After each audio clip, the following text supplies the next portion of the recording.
देवराज सेव्यमान पावनाङ्घ्रिपङ्कजं ज्ञानयज्ञसूत्रमिन्दुशेखरं कृपाकरं नारदादियोगिवृन्दवन्दितं दिगम्बरं काशिकापुराधिनाथकालभैरवं भजे।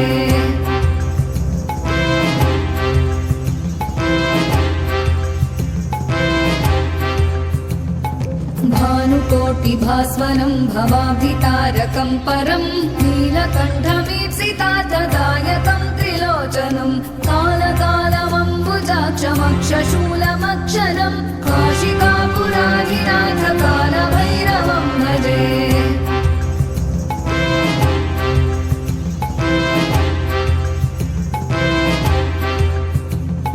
शूलटङ्कपाशदण्डपाणिमादिकारणं श्यामकायमादिदेवमक्षरं निरामयं भीमविक्रमं प्रभुं विचित्रताण्डवप्रियं काशिकापुराधिनाथकालभैरवं भजे।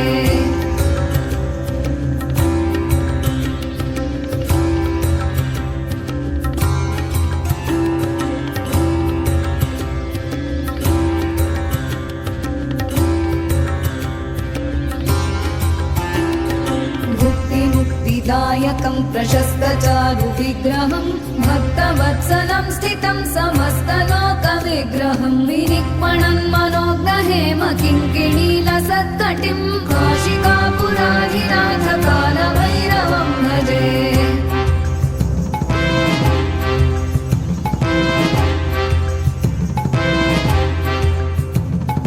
धर्मसेतुपालकं त्वधर्ममार्गनाशकं कर्मपाशमोचकं सुशर्मदायकं विभुं स्वर्णवर्णशेषपाशशोभिताङ्गमण्डलं काशिकापुराधिनाथकालभैरवं भजे।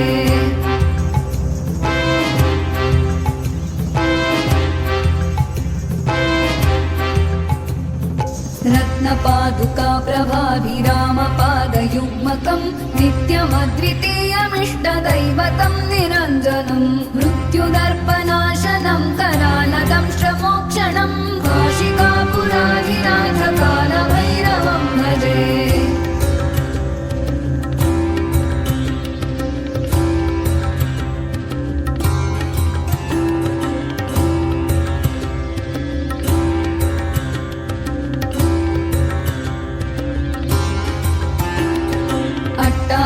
भिन्नपद्मजाण्डकोशसन्ततिं दृष्टिपातनष्टपापजालमुग्रशासनम् अष्टसिद्धिदायकं कपालमालिकाधरं काशिकापुराधिनाथकालभैरवं भजे।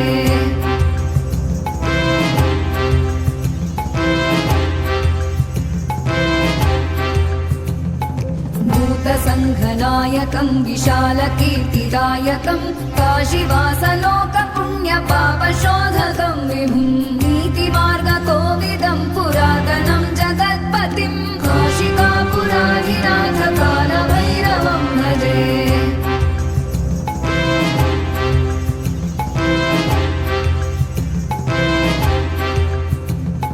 कालभैरवाष्टकं पठन्ति ये मनोहरं ज्ञानमुक्तिसाधनं विचित्रपुण्यवर्धनं शोकमोहदैन्यलोभको